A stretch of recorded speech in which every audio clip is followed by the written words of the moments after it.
വന്യനായ പ്രേംപിതാവും ഞാനും ഒരു വിധത്തിൽ പറഞ്ഞാൽ സഹോദരങ്ങളെപ്പോലെ ജീവിച്ചിരുന്ന ആളുകളാണ്. പിതാവിനേക്കാളൊക്കെ വളരെ സീനിയറാണ്. എങ്കിൽ പോലും തൃശ്ശൂരിലൊക്കെ വരുമ്പോൾ സ്വന്തം വീട്ടിൽ വരുന്നത് പോലെ ഇവിടെ വരാനും പിതാവിനെ കാണാനും സംസാരിക്കാനൊക്കെ ഞാൻ എന്നും പരിശ്രമിക്കാറുണ്ട്. പിതാവ് അതിനെ വളരെ സന്തോഷത്തോടുകൂടെ സ്വീകരിക്കാറുണ്ട്. ഞങ്ങളുടെ ചെറുപ്പകാലത്ത് ഞങ്ങൾ ഈ പള്ളിയിൽ പലപ്പോഴും വന്നിട്ടുള്ളവരാണ്. അതുകൊണ്ട് തന്നെ നമ്മൾ രണ്ടാണ് എന്നുള്ളൊരു ചിന്ത എനിക്ക് ഒരിക്കലും തോന്നിയിട്ടില്ല. നമ്മളെന്നും ഒന്നാണ്, ഒരേ ആരാധനാക്രമം തുടരുന്നവരാണ്.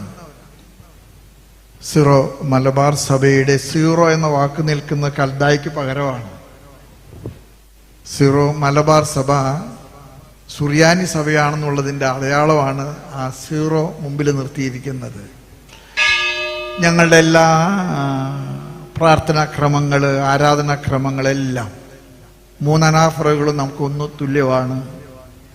സ്ലേഹന്മാരുടെ അനാഫറ, തേദോറിൻ്റെ അനാഫറ, നെസ്തോറിയസിൻ്റെ അനാഫറ, ഇതെല്ലാം സീറോ മലബാർ സഭയും അനുഷ്ഠിക്കുന്നതാണ്. അതുകൊണ്ട് ഒരു കുടുംബത്തിലെ 2 സഹോദരങ്ങൾ പോലെയാണ് നമ്മളെല്ലാം. നിങ്ങളുടെ ഈ കാലഘട്ടത്തിലുണ്ടായ ഏറ്റവും വലിയൊരു താരശോഭയാണ് അപ്രേംപിതാവ്. എല്ലാ കാര്യത്തിലും അപ്രേംപിതാവ് കൈവയ്ക്കാത്ത ഒരു മേഖലയില്ല. ഒരു സർവ കലാവല്ലഭനായിരുന്നു.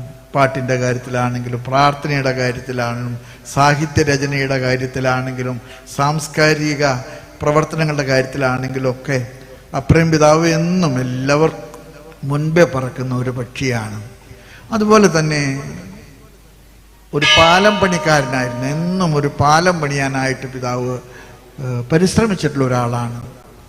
സഭയുടെ എല്ലാ കാര്യങ്ങളിലും വിട്ടുവീഴ്ചകൾക്ക് തയ്യാറായി എല്ലാവരെയും ചേർത്ത് പിടിക്കാൻ പിതാവ് നടത്തിയിട്ടുള്ള പരിശ്രമങ്ങളൊക്കെ വളരെ ശ്ലാഘനീയമാണ്.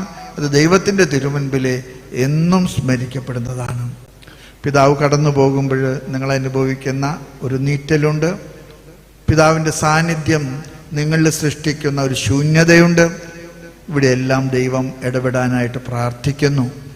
സീറോ മലബാർ സഭയുടെ എല്ലാവരുടെ പേരിലെ, ഞങ്ങളുടെ അഭിവന്യ പിതാക്കന്മാരുടെ പേരിലും, ഞങ്ങളുടെ വൈദികരുടെയും സന്യസ്തരുടെയും ദൈവജനത്തിൻ്റെ ഒക്കെ പേരിലെ സഭയുടെ നാമത്തിലുള്ള വലിയ അനുശോചനം ഞാനിവിടെ പരസ്യമായിട്ട് രേഖപ്പെടുത്തുന്നു. നമ്മുടെ വിശ്വാസ പാരമ്പര്യം അനുസരിച്ച് വന്യപിതാക്കന്മാർ മരിച്ചാൽ പിന്നെ സ്വർഗത്തിൽ നമുക്ക് അവർ മധ്യസ്ഥന്മാരാണ്. അതുകൊണ്ട് പിതാവ് സ്വർഗത്തിൽ നമുക്കൊരു മധ്യസ്ഥനാകാൻ കാരണമാകട്ടെ. ഔഗിൻ തിരുമേനിയോടും എല്ലാ പട്ടക്കാരോടും ശമാശന്മാരോടും നിങ്ങളെല്ലാവരോടുമുള്ള സീറോ മലബാർ സഭയുടെ ഹൃദയപൂർവമായിട്ടുള്ള അനുശോചനം അറിയിച്ചുകൊണ്ട് ദൈവം അഭിവന്യ പിതാവിൻ്റെ സാന്നിധ്യത്തിലെ നിങ്ങളെ കൂടുതൽ ബലപ്പെടുത്താനും സ്വർഗത്തിലെ നിങ്ങൾക്ക് പിതാവിൻ്റെ മാധ്യസ്ഥം വഴി കൂടുതൽ പരിശുദ്ധാത്മാവിൻ്റെ വരദാനങ്ങൾ ലഭിക്കാനായിട്ട് ഞാൻ പ്രാർത്ഥിക്കുന്നു. ദൈവം നിങ്ങളെ അനുഗ്രഹിക്കട്ടെ. ആമേൻ.